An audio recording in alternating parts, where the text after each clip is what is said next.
Good morning. Good morning. Welcome to the monthly meeting. Hello.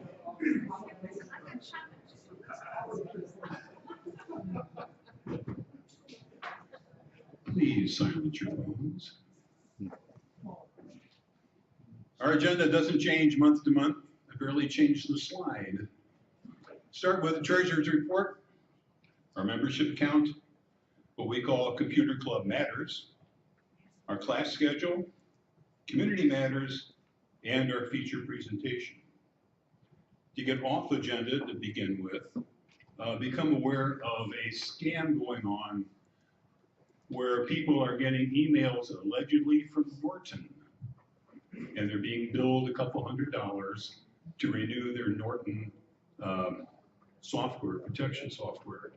It is a scam. Do not respond, or you'll be in trouble. So you get an email from Norton, put it in the trash and move on and ignore it. Second thing, just found out this morning that our new Veterans Club is having a candy drive, and they're collecting candy, going then to our troops around the world for Christmas. Details are on their website. Again, I just found out about it, or I try and give you more, but it's a Veterans Candy Drive. So you go to the Sun City website, you log in, and you go to Charter Clubs, and you find the Veterans website, and all the details are there for that. Oh, and third, thank you to the coffee crew.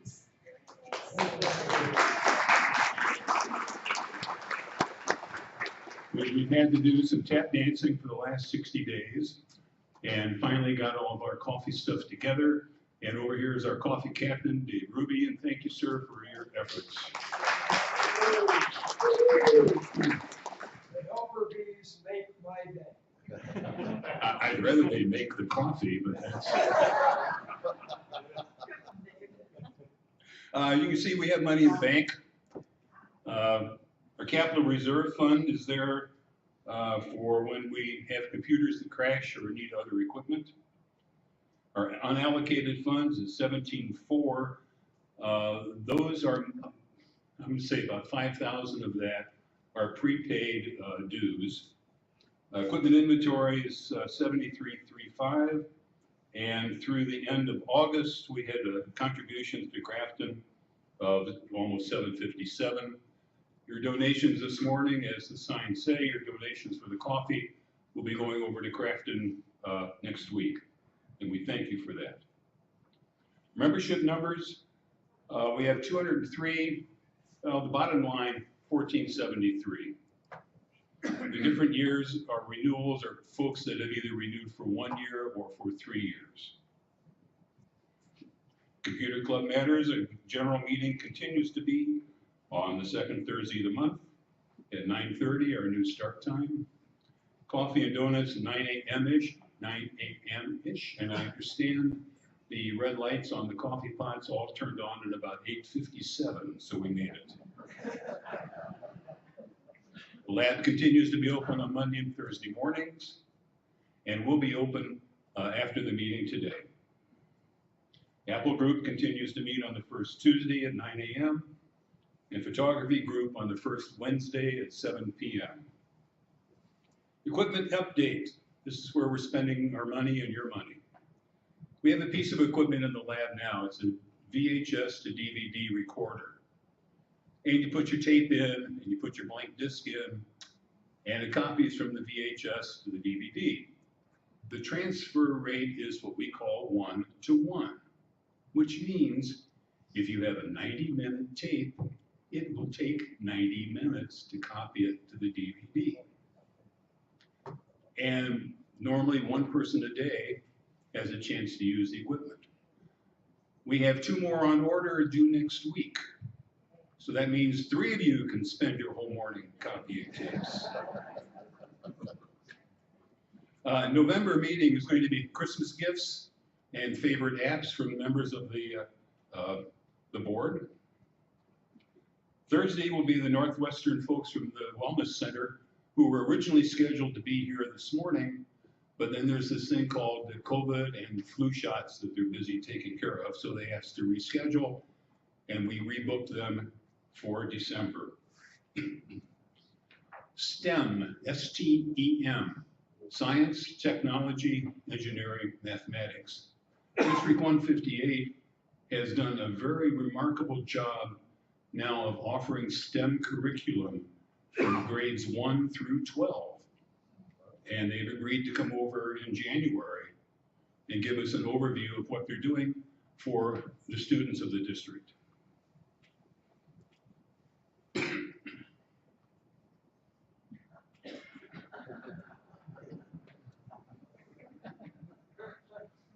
Needed a drink. Computer club classes, again, free to members.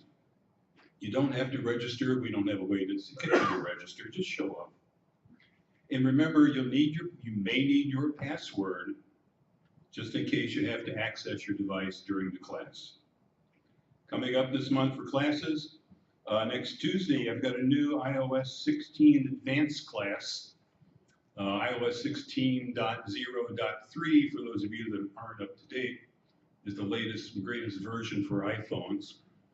Apple published a list of the new things in iOS 16, and it was like 327 new items. Well, the class on Tuesday may cover 20.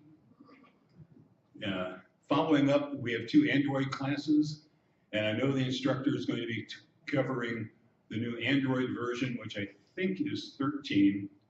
So they're bringing that up to speed and getting away from beginner classes because, frankly, the numbers for beginner classes have dwindled, and folks are asking questions now more of advanced nature on the phones. Community Matters, Grafton Food Pantry. Today, as of now, they're having a drive-through food drive down at the Fountain View entrance to the lodge. You don't have to get out of your car. They'll unload the car or the SUV or your truck or whatever.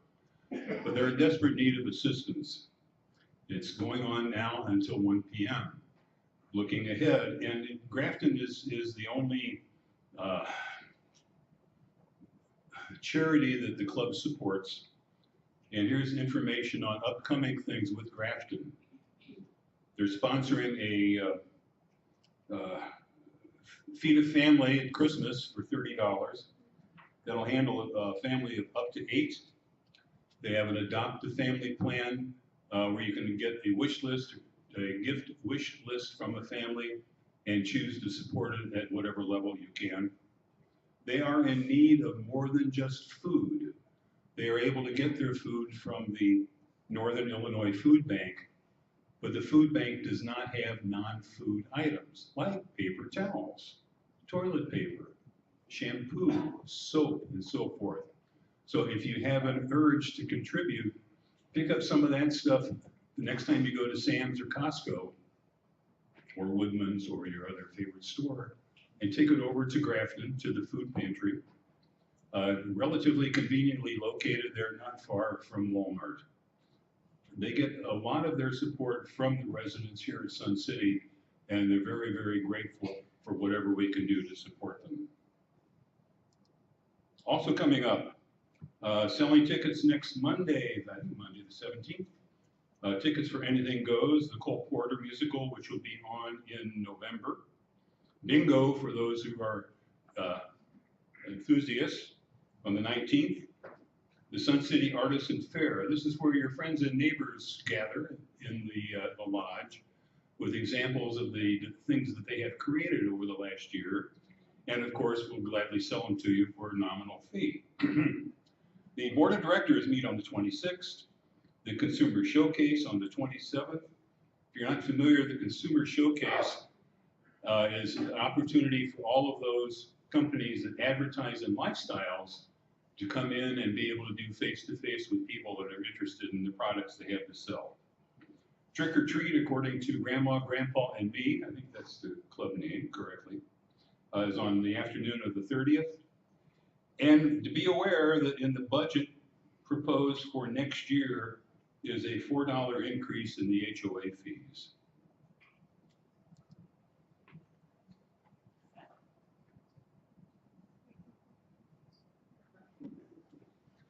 least get a giggle, come on. I propose this topic beyond Apple and Google Maps. Well, in thinking about it this morning, it's really more about the evolution of maps and travel. And this goes back to when some of us were young and getting started in jobs that made us get out on the road and go places and sell stuff. Back then we had these things called paper maps. Remember road maps? When I first started working, I traveled several states and I had a large brown paper bag from Kroger where I kept my maps. And I had, you needed it, I had it downtown Detroit, Grand Rapids. I had 4 maps of the greater Chicago area. The best one was the one the Chicago Tribune published. Anyway, road maps. Remember Rand McNally? You know, you can still buy a Rand McNally atlas. Everybody had a AAA trip ticket. Now, it's interesting, if your family did not belong to AAA, you knew somebody that did, who could get the trip ticket for you. Now, the days before smartphones, there was no GPS. The only option you had was to do your map on your computer and print it out. And there was this thing called Mapquest. It was very, very popular, and they got started really about 20 years ago. You plan your route, print it out, and take it along. Remember Garmin? Yeah. I had one of those too. And looking back and thinking about it, I don't know if there was a way to program the destination in it. But it was sure cool because you had this big thing sitting on the dashboard with a map on it. Today there are more than a dozen apps for mapping and for travel. iPhone comes with Apple Maps, Android phones come with Google Maps, and cars come with built-in GPS displays. Now I've got alternatives of Apple and Google, and on the screens you're going to see 3 examples that are created by the companies. And I downloaded them all to my iPhone to test them out to see how friendly they were to be able to take me from here to a destination.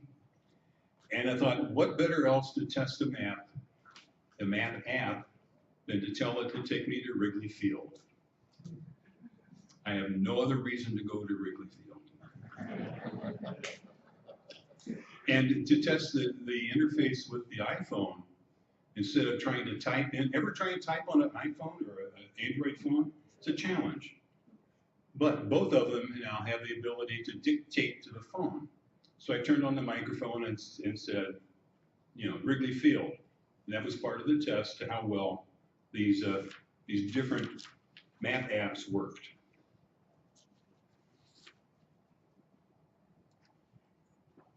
First one is one called, I think it's Waze, maybe it's Waze. Waze. Ah, some people are familiar. And you see 3 examples there that these were developed by the companies, and each one of these examples has this type of sampling in it. To give you an idea what the screens do look like. Now, if you don't want a Google map, don't go with Waze, because Google's parent bought the company in 2013. Now, they do rely heavily on crowdsourcing information, and this is information from everyday drivers to provide information on traffic, accidents, speed traps, and more. They have more than 140 million users, they claim. Will give you real-time information on accidents and road closures. Now, if you're on a rural road trip, however, you're pretty much out of luck because you may not find any Waze users in the neighborhood. And very, very weak on their public transportation. So I loaded it in and I said, take me to Wrigley Field. Discovering here, this is something that the Apple Maps and the Google Maps do. If you press down on the icon, in this case, a little blue funny fishy thing up at the top, that drop-down menu appears and gives you options that you can use to interface with the map app.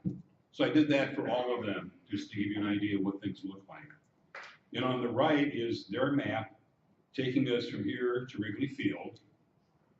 And you notice it gives you timing, gives you two different routes. It also mentions that there are $3.30 of tolls between here and there.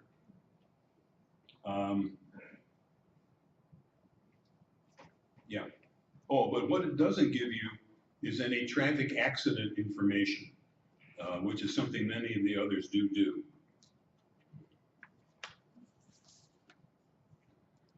Now here is Apple and Maps, Apple and Google routes to Wrigley.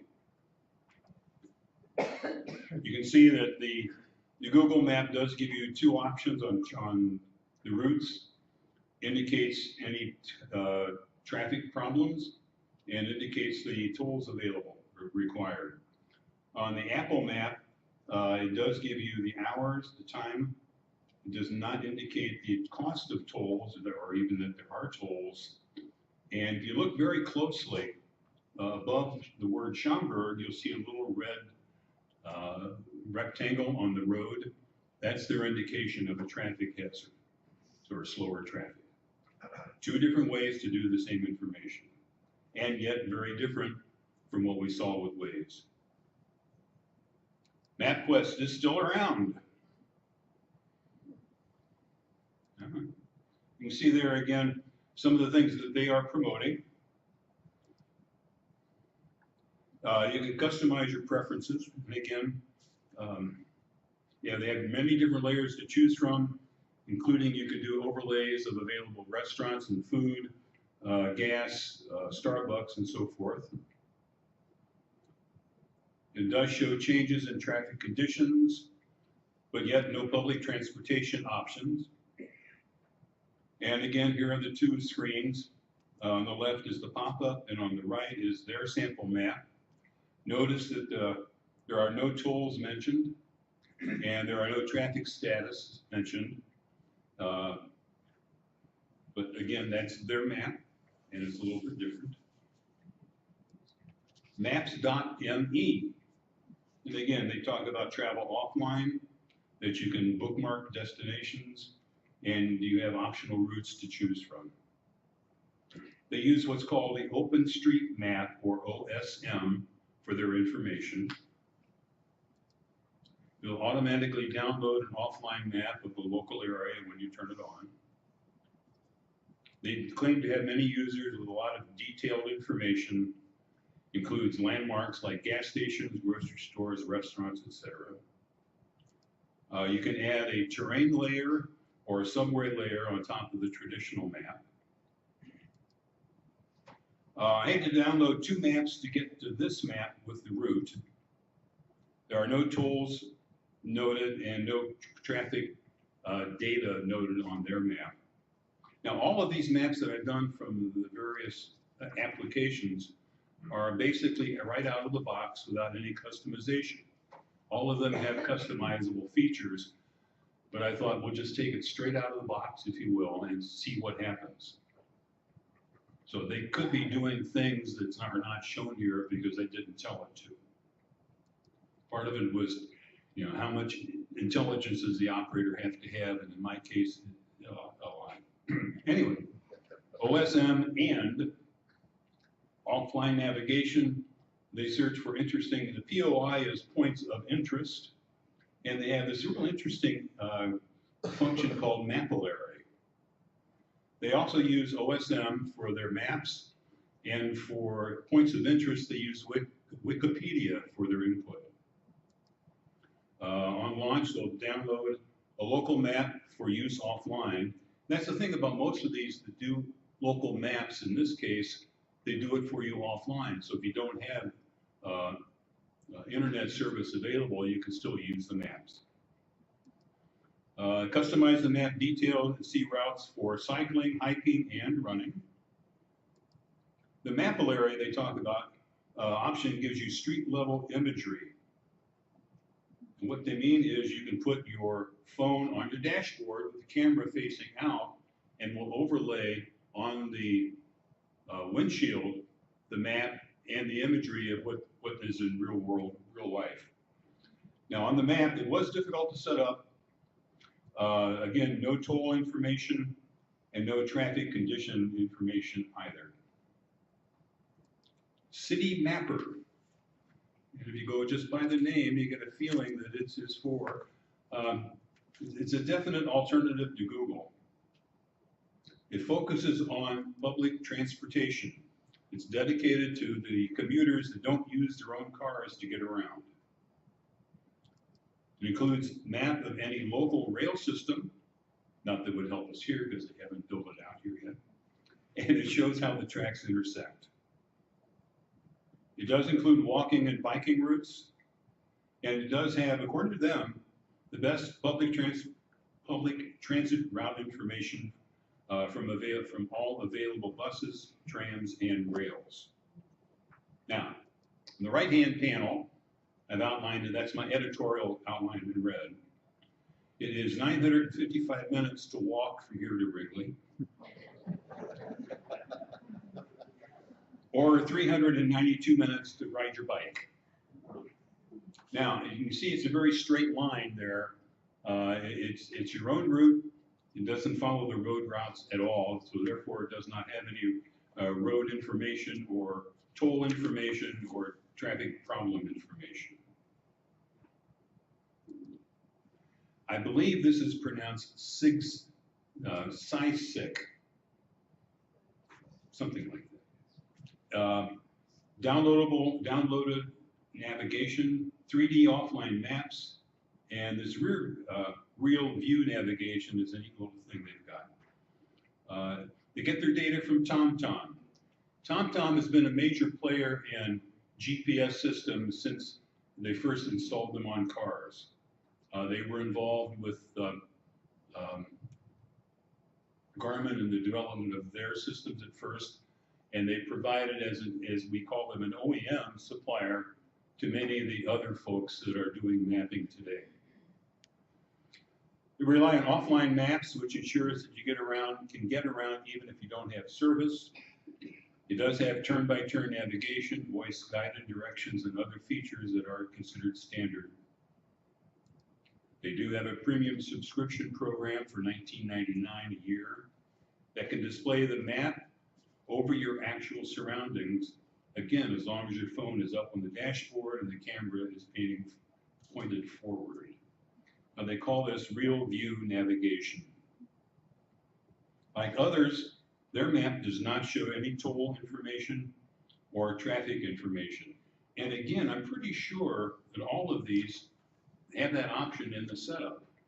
But as I said, I just took the app as it loaded and tried to work with it. Scout. They claim to be more of a social tool than an actual mapping tool, with the connection capabilities, the navigation options, and notifications that they offer. You can send out real-time updates to your traveling to friends and others in a list that you create. We'll also send out automated alerts when you arrive or leave at a preset location. It also shows extra information about retail locations and lets the users share the information with others in a group. And once again, no toll information or traffic condition information on their maps.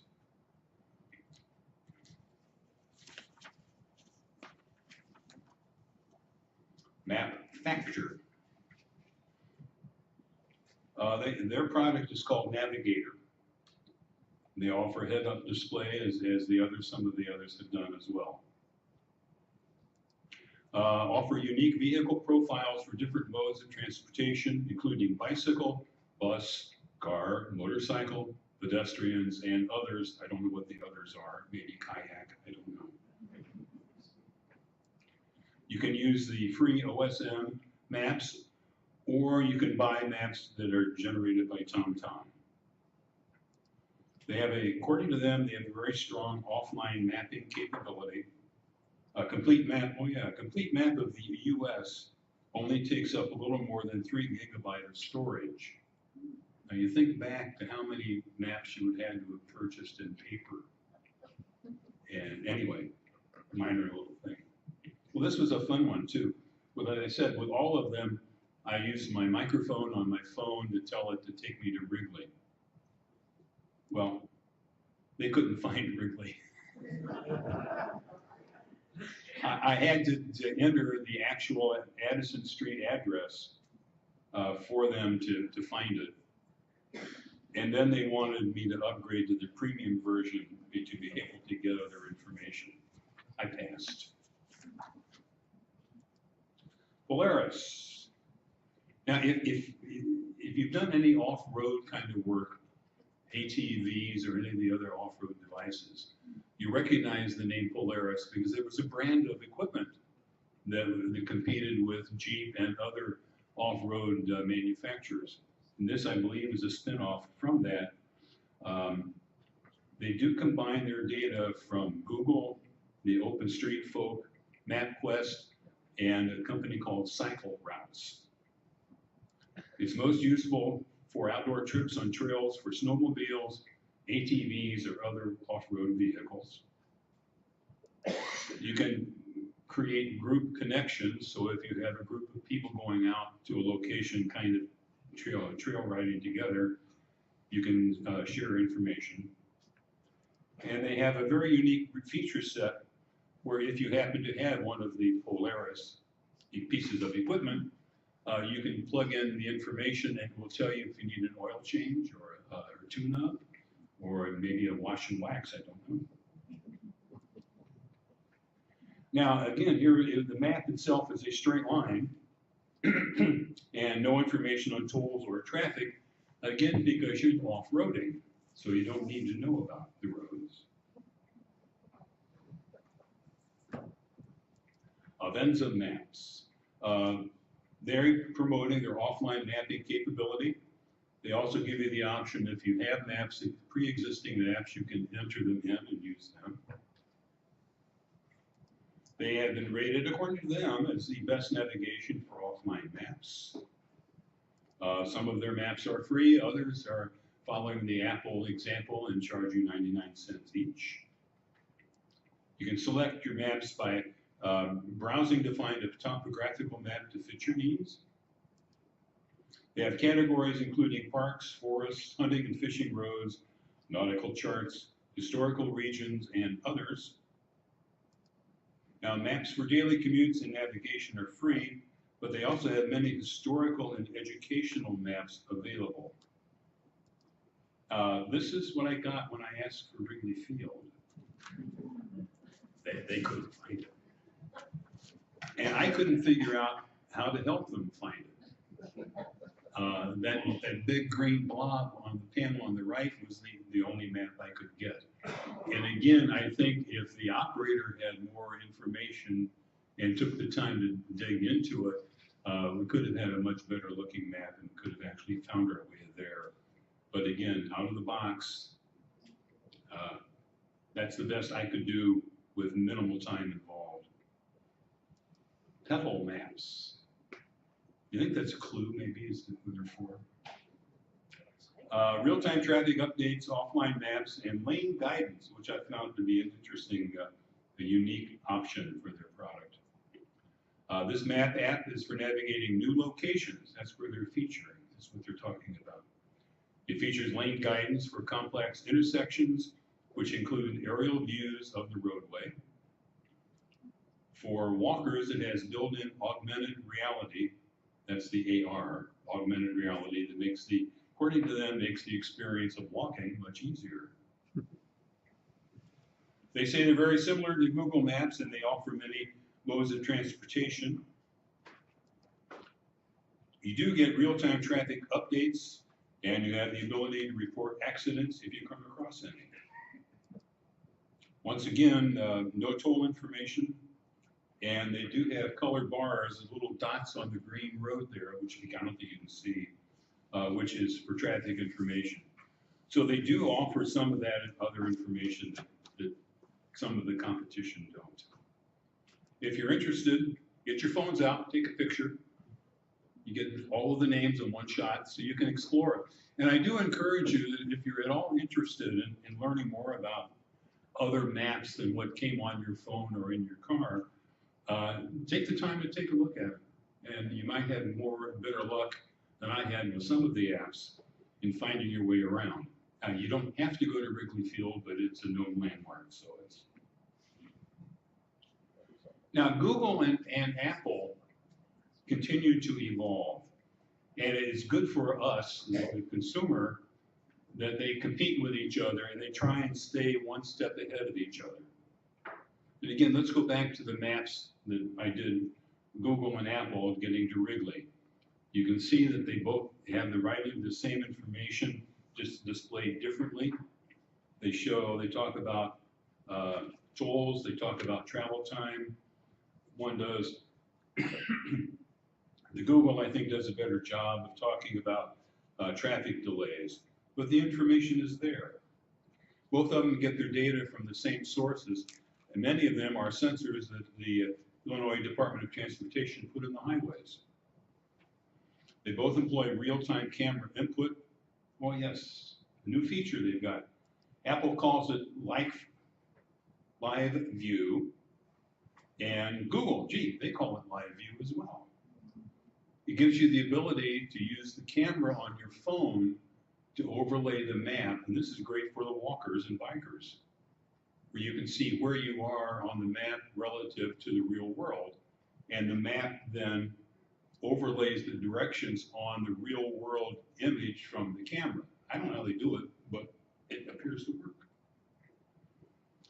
Apple in 16.0 has added multiple stop routing and more transit options in the latest version of the Map app. Google has had both of those features now for years, and Apple is just catching up in those two areas. You have do you have a Tesla? On the left is the Google map showing the charging stations, and on the right is the Apple version. So you can see that, and then of course with the cameras, with the phones, you can zoom in and get more information as far as exact location, and the maps will take you there. If you're old world and you still use gas, you can do the same thing. And again, as I did with the Wrigley Field, I talked to the phone and said, find me gas stations or charging stations. And the maps came back and generated this information automatically. Do you still go to Woodfield? You're not sure if the store you want to go see is still there? Both Google and Apple offer what they call a look inside feature. So once you get the general shopping center on the map, on the phone, on the screen, you can squeeze in, you can zoom in and look at all 4 levels or 3 levels of Woodfield and find the store you're interested in. Of course, in the Apple side, the Apple Woodfield is in dark text as opposed to the other locations. Help you find your way.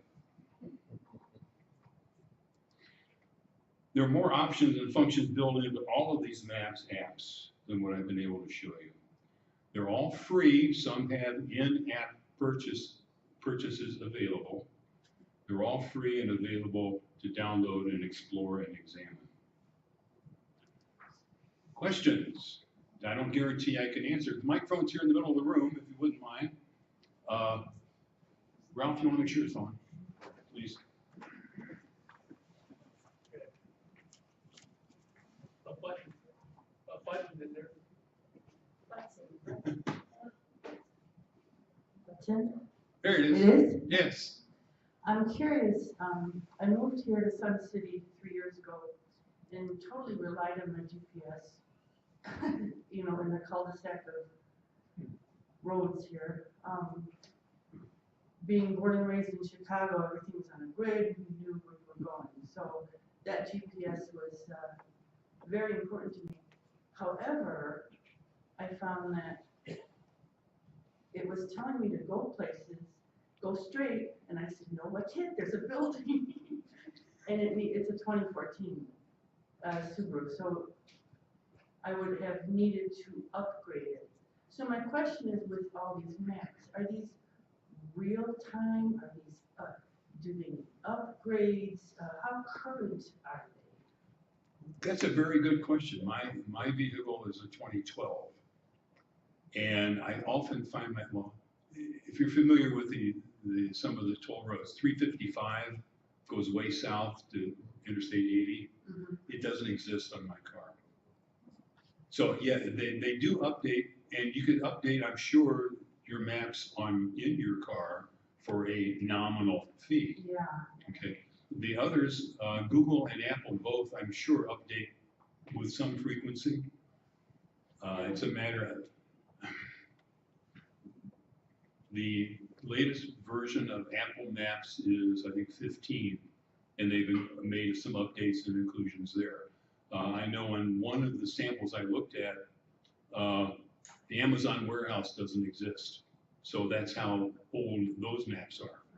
And this area is being so built. I mean, Oh yeah. You know, this is all new territory for me.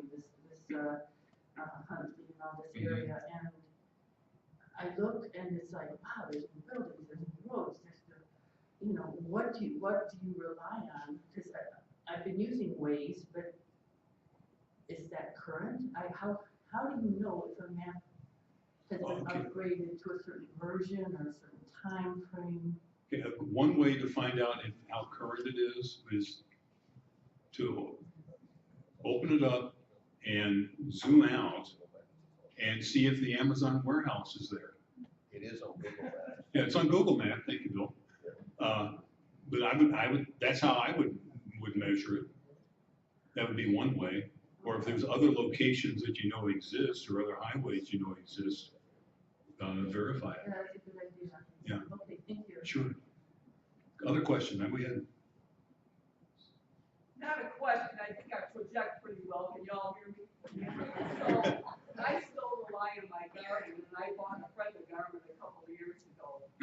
Every one that I buy has free updates for life. So you do not have to pay for the update. And it tells you every now and then, time to update. So you have to take it in the house, plug it in your computer, and it automatically does it. We have a commercial for Garmin. Thank you very much. They are clever about that though, because like the GPS I have on my motorcycle, you get free map updates for life, but they keep expanding the size of the file that gets loaded into that GPS. And the last time I tried to update my maps, it said, no, the file's too big. It won't fit. You need to buy a new GPS.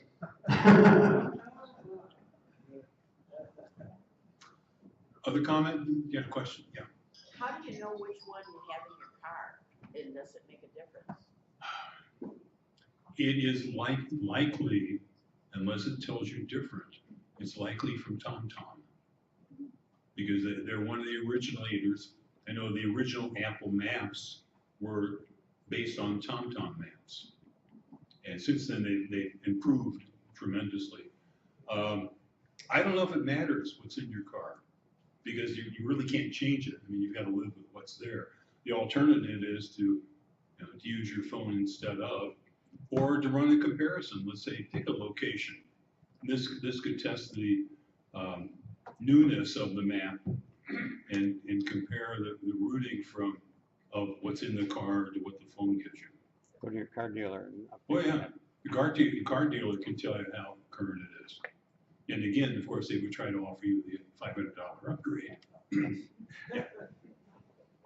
Other questions? Yeah. Well, mine's more of a comment where I have Apple Play in my car, and some of you, if you're, I think it's like 2014 or later, you automatically, most cars have Apple Play, and as long as you plug in your phone in the little USB port, just give you an example, I use both Apple and I use Google. They're both very, very good, and they're always updated. For example, I just went downtown. I had to go to Northwestern Hospital to visit someone, and I'm driving along the expressway. When we got to 294, it starts telling me automatically, reroute you for problems.